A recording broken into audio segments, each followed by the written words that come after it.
মার্কিন মুলুকে মাঝ আকাশে দুর্ঘটনা, ওয়াশিংটনে সামরিক কপ্টারের সঙ্গে বিমানের সংঘর্ষ। রোনাল্ড রেগান বিমানবন্দরে যাওয়ার সময় ঘটে এই দুর্ঘটনায় এখন অবধি হতাহতের কোনো খবর নেই, যদিও আশঙ্কা করা হচ্ছে হতাহতের। ওয়াশিংটনে চপারের সঙ্গে সংঘর্ষ যাত্রীবাহী বিমানের, একেবারে নদীতে ভেঙে পড়ে যাত্রীবাহী বিমান, এমনটাই জানা যাচ্ছে। মৃত্যুর আশঙ্কা করা হচ্ছে। ওয়াশিংটন বিমানবন্দরের কাছে সেনা চপারের সঙ্গে সংঘর্ষ যাত্রীবাহী বিমানের।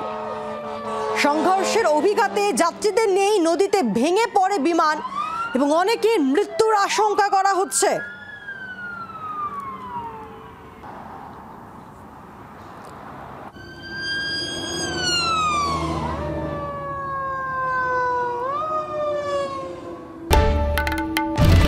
বাংলার আওয়াজ, বাঙালির আবেগ, জি 24 ঘন্টা।